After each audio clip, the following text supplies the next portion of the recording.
የአሜሪካኑ ፕሬዝዳንት ዶናልድ ትራምፕ ብቻቸውን ቀሩ።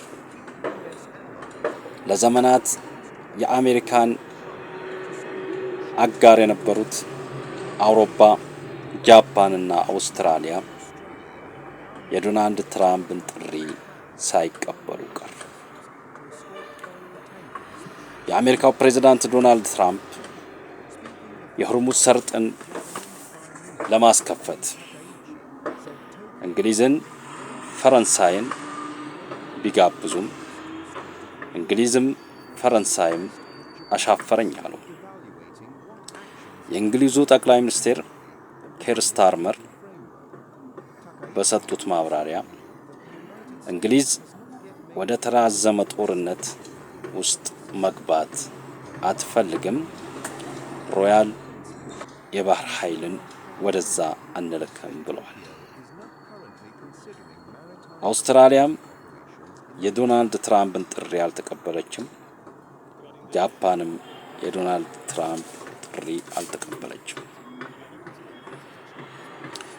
እነዚህ ሀገራት የልዕለ ኃያሏ አሜሪካ አጋር የነበሩ ሲሆኑ ባደረገቻቸው ጦርነቶች በኢራቅ፣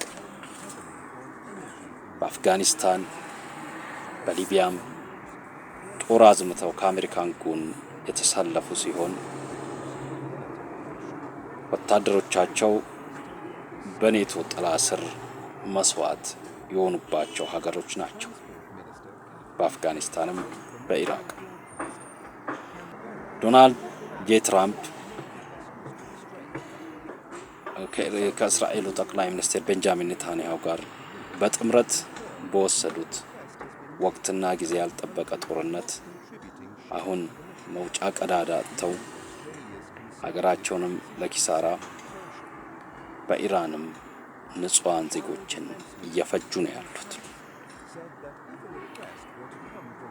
ሌሎቹ የገልፍ ሀገራት የአሜሪካ የቀኝ እጅ የምንላቸው የዚህ ጦርነት ሰለባ ሆነዋል።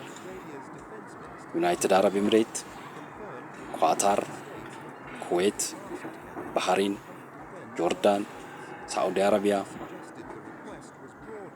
የመሳሰሉት ኦማን ጨምሮ እነዚህ ሀገራት የዚህ ጦርነት ሰለባ ሆነዋል። በተቃራኒው የኢራን አጋር የሆኑት በሊባኖስ፣ በኢራቅ፣ በሶሪያ፣ በየመን ወደ ጦርነቱ ለመግባት እንደውም በቀጥታ ጦርነቱ ውስጥ እየተሳተፉ ያሉም አሉ። ኢራን የበለጠ ካስተባበረች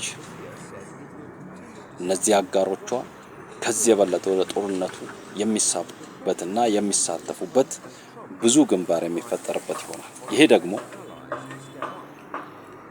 ለአሜሪካና ለእስራኤል ፈታኝ ጊዜ ይሆንባቸዋል። ለምን ብንል አሜሪካ አጋሮቿን ማስተባበር አልቻለችም።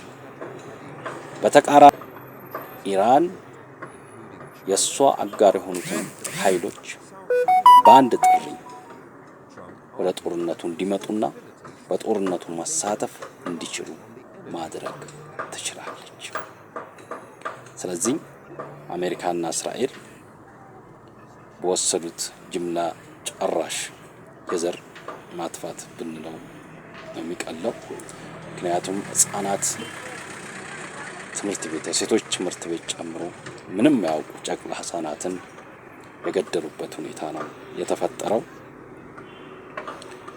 ይሄ ደግሞ በዓለም አቀፍ ህግ መሰረት ተጠያቂ ነው የሚያደርጋቸው።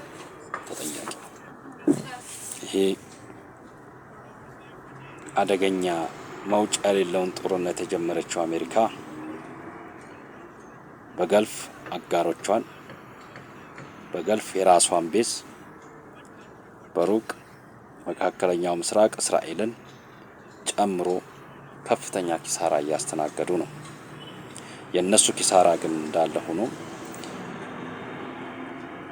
ከአየር ከባህር በሚወረውሩት ቦምብ የጨቅላ ህፃናቶች ህይወት እየቀጠፉ ይገኛሉ።